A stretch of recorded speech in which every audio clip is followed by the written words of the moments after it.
Welcome to PM9 news.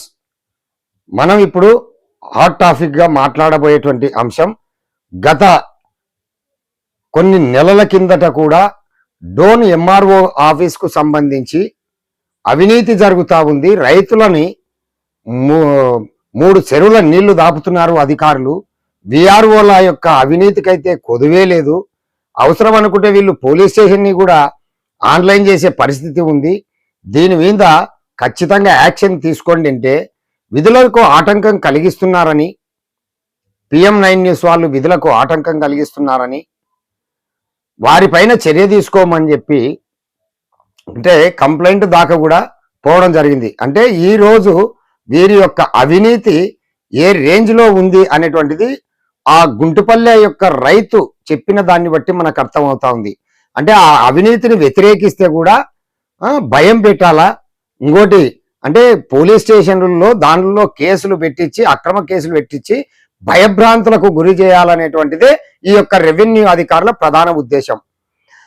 ఈ రైతు చెప్పిన వాయిస్ ప్రకారంగా అంటే ఇప్పుడు మనం ఎవరన్నా పోయి అడిగితే అది సుక్కల భూమి, అది ఇంకా ఆ యాప్ ఓపెన్ కాలేదు, గవర్నమెంట్ లెవెల్లో ఉంది అంటున్నారు. మళ్ళా ఈ సుక్కల భూమి గవర్నమెంట్ లెవెల్లో ఉండి ఆ యాప్ ఓపెన్ కానప్పుడు ఆ రైతును ఎందుకు డబ్బు డిమాండ్ చేసినట్లు, ఎందుకు ఇప్పించుకున్నట్లు ఇదంతా కాదు. కానీ ఎప్పుడైతే ముడుపులు ముట్ట చెప్తామో ఈ రెవెన్యూ అధికారులకి వెంటనే ఎమ్మడే జాయింట్ కలెక్టర్కి ఒక లెటర్ పెడతారు, అయ్యా ఇది తీసేయచ్చు చుక్కల భూమిని. అంటే అది ఒక ఉన్నతాధికారులకు కూడా తెలుసు, అంటే ఈ ఫైల్ నుండి ఇంత అమౌంట్ వస్తుంది, మా పర్సెంటేజ్ ఎంత అనేటువంటిది. ఇక్కడ VROలు కీలకం. VROలు అయితే ఒక విషయం ఈ సందర్భంగా చెప్పాలి. దొరపల్లె గ్రామంలో అసలు అవతల ఎస్సీ వాళ్ళు ఎప్పటి నుండో అనుభవంలో ఉన్నటువంటి దాన్ని ఒక VRO, ఒక తలారి దాన్ని తీసుకొని పోయి అసలు వాళ్ళది కాదు పొలము, తర్వాత వేరే వాళ్ళది అని వాళ్ళకి ఏం రికార్డు లేకుండా కూడా కొలచడానికి దౌర్జన్యంగా వచ్చే పరిస్థితి. తర్వాత కోట్ల రూపాయలు విలువ చేసేటువంటి భూములు అనుభవజ్ఞదారులకు ఎక్కించకుండా అవతలి వాళ్ళతో డబ్బులు తీసుకొని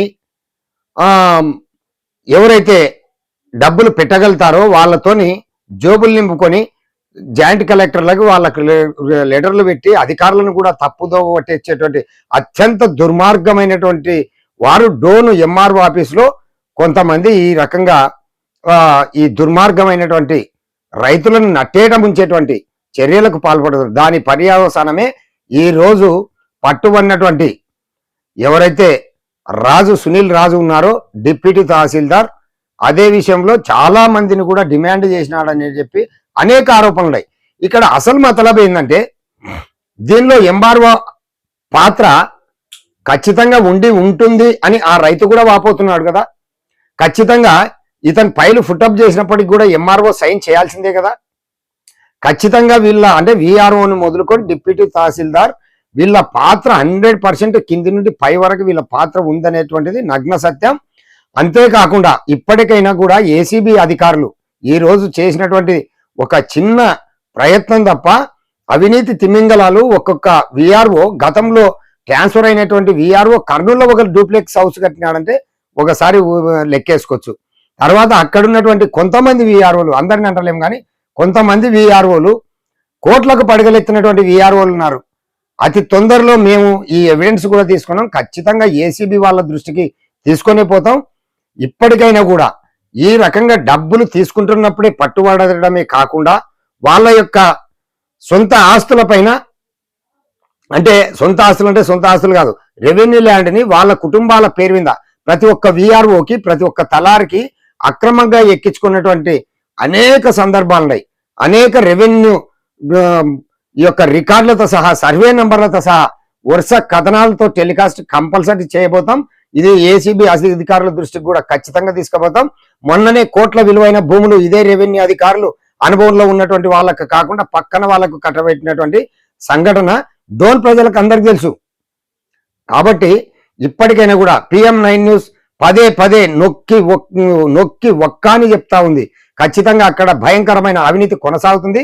ఖచ్చితంగా అధికారులు దృష్టి పెట్టాలి అని చెప్పేసి ఎప్పటి నుండో మొత్తుకుంటున్నాం.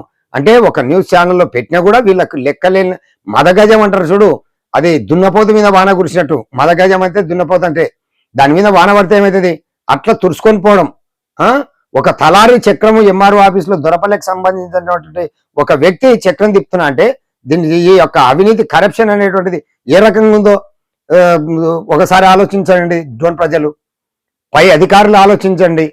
తర్వాత ఒక స్వయాన గతంలో ఉన్నటువంటి ఒక ఎంఆర్ఓని కాపాడనీక ఒక జిల్లాకు సంబంధించినటువంటి ఒక అధికారే వెనకేసుకొని వచ్చినాడంటే ఆ అధికారికి ఎందుకు భాగస్వామ్యం ఉండదు? అంటే డ్రోన్లో జరిగేటువంటి అనేక కథనాలు పేపర్లో కావచ్చు, టీవీలో కానీ మొత్తుకుంటే కూడా మొద్దు నిద్ర తప్ప అధికారులు, పై అధికారులు ఏం లేదు. అంటే వీళ్ళకు కూడా ఇక్కడ నుండి షేర్ పోతుంది, వాట పోతుంది అనేటువంటిది ఇది నగ్న సత్యం, నగ్న సత్యం. మేమైతే PM9 న్యూస్ ద్వారా ఖచ్చితంగా ఈ యొక్క తలార్ల పేరు మీద కానీ ఎంఆర్ఓ ఈ ఎంఆర్ఓ ఆఫీస్ లో పనిచేసేటువంటి ఏ ఉద్యోగికి ఎక్కడెక్కడ ఎక్కించుకున్నారు పొలం, ఏ రకంగా ఎక్కింది. ఇంకోటి ఏంది, ఒక విఆర్ఓ ఉంటాడు, ఉదాహరణ చెప్తాను. ఒక విలేజ్ లో ఒక విఆర్ఓ ఉంటాడు.